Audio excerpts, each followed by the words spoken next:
Business meet పెడతాం, ఎంఓయూలు చేసుకుంటాం, ఏ ప్రభుత్వం చేయాల్సిందే. అడ్డగోలు జమాబందీ దానికి లెక్కలేని కథ అంటే ఏందన్నట్టు, ఒక హైప్ క్రియేట్ చేసుడు,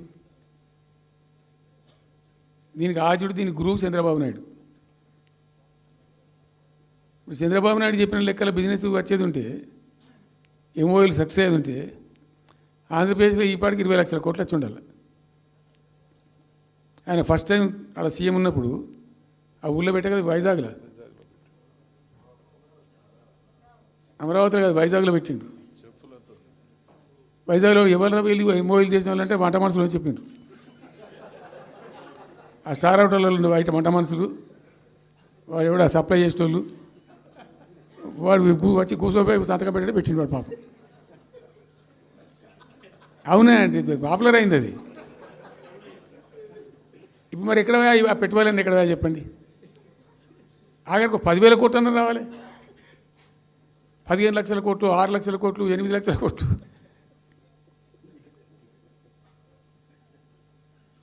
అయితే అప్పుడు తమాషా జరిగింది. ఈ భోపాల ముఖ్య ఏం జరుగుతుంది రాష్ట్రంలో, ఫ్యూచర్ సిటీ, తొక్క సిటీ, ఎవరికి కావాలి నీ ఫ్యూచర్ సిటీ నాకు అర్థం కాదు. నువ్వు పెంచినావు హైదరాబాద్ను, ఎవరు చేసిన హైదరాబాద్ సిటీ, ఇంత వైబ్రాంట్ సిటీ ఎక్కడికి వచ్చింది? ఓ 400 సంవత్సరాల చరిత్రతోని దీనికంతా ఒకటి ఒకటి ఒకటి ఒకటి బ్రోది జరిగి ఆటోమేటిక్గా పెద్ద సిటీ అయింది. అట్లా అన్ని కావు, అందరికి కావు. తెలంగాణ మీ అయ్య జాగిరా? ఎవరిది తెలంగాణ? తెలంగాణ ప్రజలది. తెలంగాణ కష్టపడి పోరాడి కొట్లాడి తెచ్చుకున్నటువంటి ప్రజలది తెలంగాణ. ఏ పార్టీ సొత్తు కాదు తెలంగాణ. ఎవరు తెలంగాణలో ఏ పార్టీ వాళ్ళు అన్ని తప్పు చేసినా సరే ప్రజలు వాళ్ళని ఖచ్చితంగా ప్రశ్నిస్తారు. మీరు 10 సంవత్సరాల పాటు తెలంగాణలో ఏ విధమైనటువంటి ఒక దుర్మార్గమైనటువంటి పాలన చేశారో ప్రజలు చూశారు. కాబట్టే మీరు పాలనకి అనర్హులను డిక్లేర్ చేసి మిమ్మల్ని అధికారం నుంచి దించేసిండ్రు. అరే మీకు గెలవనీకి చేతగాక మీరు తప్పులు చేశారు కాబట్టి మిమ్మల్ని ప్రజలు శిక్షిస్తే మా మీద పడి ఏడుస్తారు ఏంటంటే నాకు అర్థం కాదు. తెలుగుదేశం పార్టీ ఏం తప్పు చేసింది? తెలుగుదేశం పార్టీ ఏం తప్పు చేసింది? చంద్రబాబు నాయుడు గారు ఏం తప్పు చేశారు? అవును, ఒక మీడియా సంస్థ మీద దాడి జరిగినప్పుడు ఇది తప్పు, ప్రజాస్వామ్యంలో ఇలాంటి తప్పులకి తావు లేదు అని చెప్పాం మేము, ఇలాంటి దాడులకి తావు లేదని చెప్పినాం. అది మీ పార్టీ అయినా సరే, ఇంకో పార్టీ అయినా సరే, ఏ పార్టీ అయినా సరే అదే చెప్పాలి. ఇదే రాజకీయం అంటే, ఇదే ప్రజాస్వామ్యంలో ఉండాల్సినటువంటి తీరు. తమాషాలు అవుతున్నాయా? నోరుంది కదా అని ఎంత వస్తే అంత మాట్లాడతారా? ఎవరయ్యా తొత్తులు? ఎవరు తొత్తులు? పోయి అడుగు మీ సార్ని, కేసీఆర్ గారిని అడుగు, ఎక్కడి నుంచి తన రాజకీయ జీవితం స్టార్ట్ చేసిండో ఒకసారి అడుగు. మేము ఏ రోజున కూడా ఏ ఒక్క పార్టీకి సంబంధించినటువంటి నాయకుల గురించి మేము తప్పుగా మాట్లాడలే. మేము కానీ మా అధినాయకుడు కానీ ఏ రోజున తప్పుగా మాట్లాడలే. మీకు ఇవాళ వస్తున్నటువంటి ఇబ్బంది ఏంటిది అంటే, మీరు అధికారంలో లేరు కాబట్టి, అధికారం మీకు కావాలి కాబట్టి మళ్ళీ తెలంగాణ సెంటిమెంట్ని రెచ్చగొట్టి రాజకీయం చేద్దాం అనుకుంటున్నారా? ఏమంటారు? ఇంకోటి ఏమంటారు? ఇది దాడి కాదు నిరసననా? మిమ్మల్ని మీరు రౌడీలు అనుకుంటున్నారా, గుండాలు అనుకుంటున్నారా, లేకపోతే సంఘ విద్రోహ శక్తులు అనుకుంటున్నారా? ఏమనుకుంటున్నారు మిమ్మల్ని మీరు? ఇక్కడ ఉన్నటువంటి ప్రభుత్వం, కాంగ్రెస్ ప్రభుత్వం నిజంగా ఇవాళ రోజున నిమ్మకు నీరెత్తినట్టు కూర్చుంది కాబట్టి మీరు ఇట్లా ఇంకా కూడా బయటకు వచ్చి మాట్లాడగలుగుతున్నారు. ఇదంతా చూస్తుంటే ఏమనిపిస్తుంది అంటే మీరు కాంగ్రెస్ కలిసిపోయి ఉన్నారేమో అని అనిపిస్తున్నది. ఏం తమాషాలండి ఇవి, నాకు అర్థం కాదు. ఏం మాట్లాడుతున్నారు? ఒక మీడియా సంస్థ మీద మీరు దాడి చేస్తారు, అక్కడ ఉన్నటువంటి ప్రాపర్టీని డ్యామేజ్ చేస్తారు, అక్కడ ఉన్నటువంటి ఉద్యోగస్తుల మీద మీరు దాడులు చేస్తారు, మళ్ళా వచ్చి బయటకు వచ్చి ఇది తెలంగాణ అని మాట్లాడతారా? తెలంగాణ సంస్కృతి, దాడుల సంస్కృతి తెలంగాణ సంస్కృతి కానే కాదు. తెలంగాణ అంటేనే అత్యంత ప్రేమ ఆప్యాయతలతోటి ప్రతి ఒక్కళ్ళను కూడా మన హక్కున చేర్చుకునేటువంటి సంస్కృతి తెలంగాణ సంస్కృతి. బూతులు మాట్లాడటము, దాడులు చేయడము, తలలు పగలగొట్టడం ఈ తెలంగాణ సంస్కృతి కాదు. మీ పాత దోస్తు జగన్మోహన్ రెడ్డి గారి దగ్గర నేర్చుకున్నారు కావచ్చు మీరు ఇది. వాళ్ళు ఎట్లయితే పార్టీ ఆఫీసుల మీద, మీడియా సంస్థల మీద దాడులు చేసి వాళ్ళని బూతులు తిట్టి ఏదైతే వాళ్ళు 2019 నుంచి 24 వరకు చేసిండ్రో, మీరు అదే ఇవాళ రోజున మళ్ళీ ఇక్కడ రెప్లికేట్ చేద్దామని అనుకుంటున్నారు కావచ్చు. తెలంగాణలో వీటన్నిటికీ తావులేదు. ఇప్పటికైనా సరే కాంగ్రెస్ సర్కారు కళ్ళు తెరిచి ఏదైనా మీకు గూడుపుటాని ఏదైనా నడుస్తున్నా, లేకపోతే ఏదైనా అంతర్గత ఒప్పందం ఉన్న వాటన్నిటి పక్కన పెట్టి ప్రజల పక్షాన, ప్రజాస్వామ్యం పక్షాన మాట్లాడాల్సినటువంటి అవసరం ఉంది. ఇంత వల్గర్ గా, ఇంత ఫిల్డీ లాంగ్వేజ్ లో ఒక మాజీ మంత్రి సాక్షాత్తు మీడియా ముందరకు వచ్చి మాట్లాడితే ఎందుకు పోలీసులకు కనబడతలేదా? మేము ఇంకా దాడులు చేస్తామని చెప్తున్నారు వాళ్ళు. ఎందుకు ఇవాళ రోజున తెలంగాణ పోలీసులు నిమ్మకు నీరెత్తినట్టు కూర్చుని ఉన్నారు?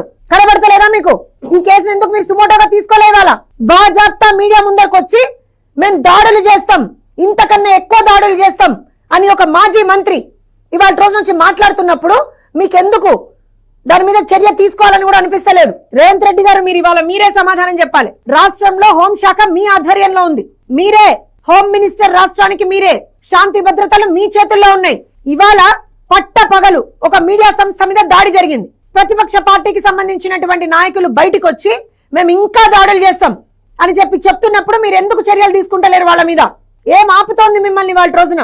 ఇంకొకటి చెప్తున్నాం, బీఆర్ఎస్ నాయకులకి ఒకటే మాట చెప్తున్నాం, మీరు రాజకీయంగా ఎదుర్కొనేటువంటి సత్తా మీకుంటే రాజకీయంగా ఎదుర్కోండి.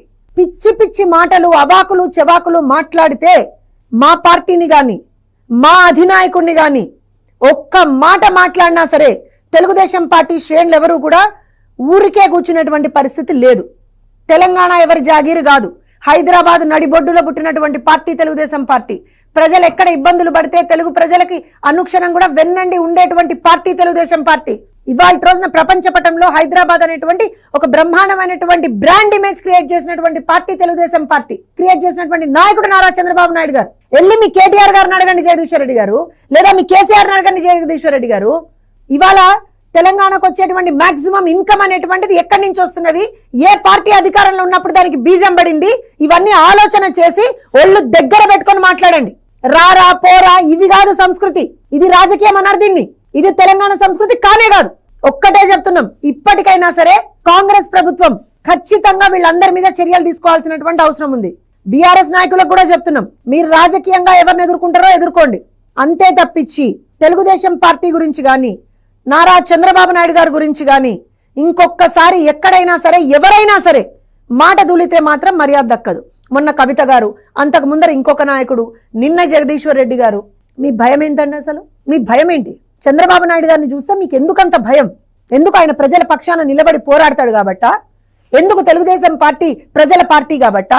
మేమొస్తే మళ్ళీ మీకున్నటువంటి మీరు చేసినటువంటి ప్రతి ఒక్క తప్పుని మేము బయట పెడతామనే భయమా మీకు? ఏంటి మీ భయం? ఎన్ని రోజులు మీ దౌర్జన్యం ఇట్లా? అంటే మీరు తప్పు చెయ్యొచ్చు, ఆ తప్పుని ఎవరైనా ప్రశ్నిస్తే మాత్రం వాళ్ళ మీద మీరు దాడులకు ఎగబడతారా? అక్కడ ఏం జరిగిందో ఎవరికి తెలియదు. ప్రజాస్వామ్యంలో భౌతిక దాడులకి తావు లేదు. అందుకని ఒక మీడియా సంస్థ మీద దాడి జరిగినప్పుడు ప్రతి ఒక్కళ్ళు అక్రాస్ ద పార్టీస్ అందరూ కూడా దాన్ని ఖండించిండ్రు. ఓన్లీ చంద్రబాబు నాయుడు గారి గురించి, ఆంధ్రప్రదేశ్ లో ఉన్నటువంటి కొంతమంది మంత్రుల గురించే మాత్రం ఎందుకు మాట్లాడినండి మీరు? ఇవాళ అడుగుతున్నాం కవిత గారిని. పెద్ద పెద్ద మాటలు మాట్లాడుతున్నారు కదా గత కొన్ని నెలల నుంచి. మీ పార్టీలోనే అంతర్గతంగా ఏవో ప్రాబ్లమ్స్ ఉన్నాయని కూడా మాట్లాడిండ్రు కదా. భౌతిక దాడులకు తెలంగాణలో స్థానం ఉందా? కవిత గారు, మొన్న జరిగినటువంటి దాడి గురించి మీ స్పందన ఏంటి? అయ్యా కేటీఆర్ గారు మీ స్పందన ఏంటో చెప్పండి. కేసీఆర్ గారు మీ స్పందన ఏంటో చెప్పండి. ఇదేనా ఇన్ని సంవత్సరాల తెలంగాణ ప్రస్థానంలో మనం ఆఖరికి రేపు పొద్దున అందరికీ చూపించగలిగేది ఇదేనా? అవు మేము అందరి మీద దాడులు చేస్తాం, కొడతాం, తిడతాం, ఇదా? ఇంకా నిస్సిగ్గుగా బయటకు వచ్చి ఏం మాట్లాడతారండి? ఇది దాడి కాదు, నిరసననా? మా నిరసనే ఈ స్థాయిలో ఉంటే మా దాడులు ఏ స్థాయిలో ఉంటే ఏం బెదిరిస్తున్నారా? అండ్ రోడ్ చాప్ రౌడీలు అంటారు చూస్తున్నా, అట్లనా? మీరేమన్నా రాజకీయ నాయకులు కాదు? మీరు బాధ్యతాయుతమైనటువంటి పదవులు ఇచ్చేసినటువంటి వాళ్ళు కాదు? మీరు ఏం మెసేజ్ ఇస్తున్నారండి మీరు సమాజానికి? ఈ రకంగా వెంటనే మేము ప్రభుత్వాన్ని క్లియర్ గా డిమాండ్ చేస్తా ఉన్నాం, వెంటనే వీళ్ళ మీద చర్యలు తీసుకోవాల్సిందే. ఎవరైతే మొన్న దాడులకు ఇచ్చేసిందో వాళ్ళ మీద చర్యలు తీసుకోవాల్సిందే. ఈ రకంగా inciting violence, this comes under inciting violence. The words that have been spoken by him.